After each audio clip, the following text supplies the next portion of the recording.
وہ اپنے پرانے عاشق کے پاس گئی ہوگی۔ مجھے اس کے عاشق کے گھر کا پتہ ہے، بس تھوڑا سا ڈرامہ ہی تو کرنا ہے۔ تم تھوڑا سا ڈرامہ کر لو، میں اسے ڈھونڈ کر لاتی ہوں، بس تھوڑا صبر کرو میرے ساتھ۔ ماں کی بات سن کر میں نے منع کر دیا۔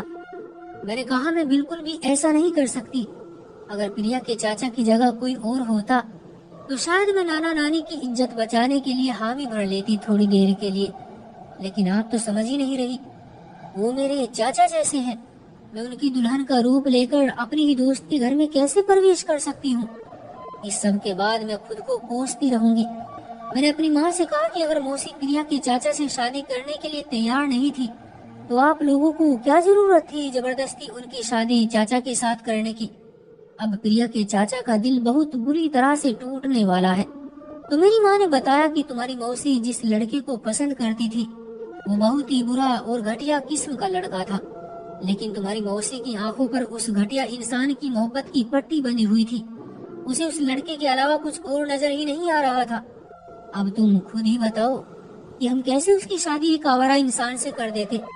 تو میں نے کہا زبردستی شادی کروانے کا نتیجہ بھی اب آپ نے دیکھ ہی لیا ہوگا۔ اب دونوں خاندان کی بدنامی ہوگی، میرے دوست کے خاندان کی بھی بدنامی ہوگی اور میرے نانا کے خاندان کی بھی بدنامی ہوگی۔ اندازہ ہے آپ کو اس بات کا کہ پریا کے چاچا کے دل پر کیا گزرے گی؟ میں نے ماں سے کہا مجھے بہت دکھ ہو رہا تھا پریا کے چاچا کے لیے، مجھے موسی پر بھی بہت غصہ آ رہا تھا اور نانا کی طرف سے بھی پریشانی ہو رہی تھی۔ ممی نے مجھ سے کہا کہ صرف خاندان کی عزت کی ہی فکر نہیں ہے مجھے، بلکہ تمہارے نانا کی زندگی کی بھی فکر ہے۔ بڑی مشکل سے وہ اسپتال سے آئے ہیں، اب پھر سے اسپتال چلے جائیں گے۔ اگر انہیں یہ بات پتہ چل گئی تو پھر بہت غلط بھی ہو سکتا ہے۔ میری ماں یہ کہہ کر رونے لگی اور انہیں روتا دیکھ کر میرا دل بھی نرم ہو گیا، لیکن وہ مجھ سے جو کرنے کے لیے کہہ رہی تھی وہ میں نہیں کر سکتی تھی۔ مجھے بہت ہی عجیب سا محسوس ہو رہا تھا۔ میری ماں میرے قدموں میں پڑ گئی اور انہوں نے مجھ سے کہا کہ وہ کسی کو یہ بات نہیں بتانا چاہتی۔ اب نانا نانی کی عزت میرے ہاتھ میں ہے۔ باہر سے آواز آ رہی تھی کہ وداعی کی تیاری کرو۔ میرا دل زور زور سے دھڑکنے لگا تھا۔ ماں نے زبردستی میرا ہاتھ کھینچا اور مجھے موسی کے کمرے میں لے گئی اور مجھ سے کہا کہ جلدی سے یہ لہنگا پہن لو۔ میں اور میری ماں بہت مجبور تھے۔ نانا نانی کی عزت بچانے کے لیے میں نے لہنگا پہن ہی لیا اور گھونگھٹ کر لیا۔ باہر سے لگاتار دروازہ بجایا جا رہا تھا کہ دلہن کو جلدی باہر لاؤ، وداعی کا سمے نکلا جا رہا ہے، سب کو اپنے اپنے گھر بھی جانا ہے۔ میرا دل زور زور سے دھڑکنے لگا۔ ایسا محسوس ہو رہا تھا کہ میرا دل پسلیاں توڑ کر باہر نکل آئے گا۔ دروازہ کھل چکا تھا۔ ممی نے میرا ہاتھ تھام لیا اور سب مجھے ودا کرنے کے لیے آ گئے۔ مجھے بہت عجیب محسوس ہو رہا تھا۔ مجھے ودا کر دیا گیا اور جب گاڑی میں بیٹھنے لگے تو ممی نے کہا میری بہن میرے ساتھ بیٹھے گی۔ اس طرح ماں نے چالاکی کر کے مجھے چاچا کے ساتھ نہیں بیٹھنے دیا۔ مجھے بہت عجیب لگ رہا تھا اور اپنی قسمت پر رونا بھی آ رہا تھا۔ یہ کیسی بے بسی تھی ہم ماں بیٹی کی، اور موسی نے ہمارے ساتھ کتنا برا کیا تھا۔ انہیں اندازہ بھی نہیں تھا کہ وہ ہمیں کتنی بڑی مصیبت میں ڈال کر خود اپنے عاشق کے پاس چلی گئی تھی، وہ بھی ساری رسموں کے بعد۔ اگر رسموں سے پہلے جاتی تو کوئی بات بھی بنتی، لیکن شادی کرنے کے بعد کیا تک بنتی تھی یہ مجھے سمجھ نہیں آ رہا تھا۔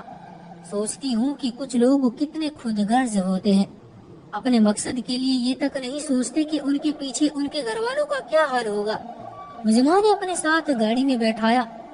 سب کہہ رہے تھے کہ بہت عجیب لگ رہا ہے، دلہن کو دلہے کے ساتھ ہونا چاہیے۔ ماں نے کہا کہ دلہن کی طبیعت ٹھیک نہیں ہے، اس لیے کہہ رہی ہوں۔ چاچا نے بھی کہا کہ دلہن کی طبیعت صحیح نہیں ہے تو کوئی بات نہیں۔ ہم لوگ اپنے گھر آ گئے تھے۔ میری ماں مجھے پکڑ کر چاچا کے کمرے میں لے کر آئی۔ میرا دل بہت زور زور سے دھڑک رہا تھا۔ اب آگے کیا ہونے والا تھا مجھے نہیں پتا تھا۔ ماں نے سب مہمانوں سے کہا کہ دلہن کے کمرے میں نہ جائیں، اسے بہت ہی چکر آ رہے ہیں، وہ سو رہی ہے۔ اس طرح کمرے میں کوئی نہیں آیا تھا۔ کافی رات ہو گئی تھی تو آہستہ آہستہ کر کے سارے مہمان سونے کے لیے چلے گئے۔ ممی نے مجھ سے کہا کہ میں جا رہی ہوں تمہاری موسی کو ڈھونڈنے، میرے واپس آنے تک گھونگھٹ کیے رکھنا۔ میں پریا کے چاچا سے کوئی نہ کوئی بہانہ بنا دوں گی اور ان کو باہر روک لوں گی کسی بہانے سے۔ تب تک میں اپنی بہن کو ڈھونڈنے جاتی ہوں۔ مجھے اپنی ماں کا دکھ ہو رہا تھا، وہ بیچاری کتنی بڑی مصیبت میں پھنس چکی تھی۔ موسی کی وجہ سے صرف وہی نہیں، ہم سب بھی پھنس چکے تھے، لیکن کسی کو یہ بات نہیں پتا تھی سوائے میرے اور میری ماں کے۔ نہ جانے چاچا سے کیا بہانہ بنا کر میری ماں نے انہیں باہر روک لیا تھا، مجھے نہیں پتا تھا، لیکن باہر ان کی باتیں کرنے کی آوازیں آ رہی تھی، وہ کچھ بحث کر رہے تھے۔ پھر چاچا نے کہا ٹھیک ہے میں نہیں جاتا کمرے میں ابھی، ضرور ماں نے کوئی بہانہ بنایا ہوگا کہ چاچا مان گئے تھے۔ میرا دل زور زور سے دھڑک رہا تھا، میں بار بار دروازے کی طرف دیکھ رہی تھی، لیکن مجھے تسلی ہو گئی تھی کہ چاچا کمرے میں نہیں آئیں گے۔ میری ماں اپنی بہن کو ڈھونڈنے نکل پڑی مجھے اس حالت میں چھوڑ کر، اور میں دلہن کے روپ میں بیٹھی ہوئی تھی۔ کافی دیر تک میں پریشانی سے جاگتی رہی، سارے دن کی تھکاوٹ تھی، میری آنکھیں بوجھل ہوتی جا رہی تھی، بڑی مشکل سے خود کو جگا کر رکھا ہوا تھا، لیکن اب میں اور نہیں جاگ سکتی تھی۔ نیند پوری طرح سے میرے اوپر حاوی ہو چکی تھی، اور مجھے پتا ہی نہیں چلا کہ میں کب اور کس سمے نیند کی آغوش میں چلی گئی۔ سچ کہتے ہیں نیند تو سولی پر بھی آ جاتی ہے، سو میں بھی اس طرح سے سولی پر لٹکی ہوئی تھی اور سو گئی تھی۔ میں اتنی گہری نیند میں چلی گئی تھی کہ مجھے آس پاس کا کوئی ہوش ہی نہیں تھا۔ اچانک مجھے نیند میں محسوس ہوا کہ کوئی مجھے جھنجھوڑ کر مجھے جگا رہا ہے۔ میں آنکھیں ملتی ہوئی اٹھی تو سامنے پریا کے چاچا کو دیکھ کر میری روح کانپ گئی، اور مجھے دیکھ کر ان کے سر پر آسمان گر گیا تھا۔ یہ اتنا عجیب منظر تھا کہ میرا دل کہہ رہا تھا کہ ابھی زمین پھٹ جائے اور میں اس میں سما جاؤں۔ چاچا نے غصے سے میری طرف دیکھا اور میں کھڑی ہو گئی لہنگا سنبھالتے ہوئے۔ چاچا نے نا سمجھی والے انداز میں مجھے دیکھا، انہیں دیکھ کر مجھے احساس ہو رہا تھا کہ مجھے اپنی دلہن کی جگہ دیکھ کر ان کا چہرہ غصے سے لال ہو گیا تھا۔ میں نے کچھ بولنا چاہا، لیکن میرے بولنے سے پہلے ہی پریا کے چاچا نے ایک زوردار تھپڑ مجھے مار دیا۔ ان کا تھپڑ اس قدر زوردار تھا کہ میں نیچے زمین پر گر گئی تھی۔ ایک جھٹکے سے میں نے دکھ سے چاچا کی طرف دیکھا اور اپنے گال پر ہاتھ رکھا جو تھپڑ کی وجہ سے لال ہو چکا تھا۔ میری آنکھوں سے آنسو نکلنے لگے۔ چاچا نے میرا ہاتھ پکڑ کر مجھے کھڑا کیا اور پھر پوچھا کہ میں نے اتنی گری ہوئی حرکت کیوں کی ہے، کیوں میں ان کی دلہن کی جگہ آ کر بیٹھ گئی ہوں۔ وہ مجھے جھنجھوڑ کر مجھ سے سوال کر رہے تھے۔ ان کی حالت بہت بری ہو چکی تھی اور میں لگاتار روئی جا رہی تھی۔ مجھ سے کچھ بولا نہیں جا رہا تھا، میں بولتی بھی تو کیا بولتی۔ یہ کتنی شرمناک حقیقت تھی، میں خود شرمندہ ہو رہی تھی۔ تمہیں شرم آنی چاہیے، میرے دلہن کے کپڑے پہن کر تم میرے بیڈ پر بیٹھی ہوئی ہو، تمہیں کچھ شرم ہے یا نہیں؟ میں تمہارے چاچا جیسا ہوں، میں تمہیں پریا کی طرح پیار کرتا ہوں، تمہیں کچھ احساس بھی ہے؟ کیوں کیا یہ سب تم نے؟ اور میری پتنی کہاں ہے تمہاری موسی؟ تم مجھے کیوں نہیں بتا رہی ہو؟ چاچا نے غصے سے اپنے بال مٹھی میں جکڑ لیے، وہ غصے سے پاگل ہوئے جا رہے تھے۔ ان کی پتنی کہاں تھی؟ انہیں اس بات سے بھی شاید اتنی پریشانی نہیں تھی جتنی اپنی پتنی کی جگہ مجھے دیکھ کر انہیں ہوئی تھی۔ میں ان کی حالت سمجھ رہی تھی، جو ان کی حالت تھی وہی میری بھی حالت تھی۔ وہ غصے سے پاگل ہوئے جا رہے تھے اور میں شرمندگی سے۔ یہ ایسا منظر تھا جو مجھ سے برداشت نہیں ہو رہا تھا۔ میری ماں اور میری موسی مجھے کسی بڑی مصیبت میں اکیلی چھوڑ کر جا چکی تھی۔ میں موسی کو کبھی معاف نہیں کرنے والی تھی اس حرکت کے لیے۔ میں نے کہا بھاگ گئی ہے آپ کی پتنی اپنے پرانے عاشق کے ساتھ، اور میری ماں اپنی اور آپ کی عزت بچانے کے لیے مجھے یہاں بیٹھا کر چلی گئی ہے موسی کو ڈھونڈنے کے لیے۔ میں نے روتے ہوئے کہا اور میں لگاتار رو رہی تھی۔ چاچا اپنا سر پکڑ کر وہیں پر بیٹھ گئے اور انہوں نے مجھ سے کہا کہ دفع ہو جاؤ میری نظروں کے سامنے سے اور یہ کپڑے چینج کرو۔ میں نے کہا میں باہر نہیں جا سکتی، باہر مہمان ہیں، آپ پریا کے کمرے سے مجھے میرے کپڑے لا کر دو۔ میری بات سن کر انہیں غصہ تو بہت آ گیا تھا، لیکن جو بھی تھا مجھے کپڑے چینج کرنے تھے۔ وہ پریا کے کمرے میں چلے گئے، وہ سوئی ہوئی تھی۔ میں نے چاچا کو بتا دیا تھا کہ میرے کپڑے کہاں رکھے ہیں اور وہ چھپتے چھپاتے میرے کپڑے وہاں سے لے آئے۔ میں اس سوٹ کو لے کر واش روم میں چلی گئی اور وہ کپڑے چینج کیے۔ میں اتنی رو رہی تھی کہ میں اپنی پوری زندگی میں بھی اتنا کبھی نہیں روئی تھی۔ باہر کچھ مہمان بیٹھے ہوئے تھے، میں باہر نہیں جا سکتی تھی۔ میں بھی چاچا کے سامنے بیٹھ گئی۔ چاچا پھوٹ پھوٹ کر رونے لگے۔ بے بسی سے میں ان کی حالت سمجھ سکتی تھی۔ میں نے ان سے کہا کہ چاچا آپ نہ روئے،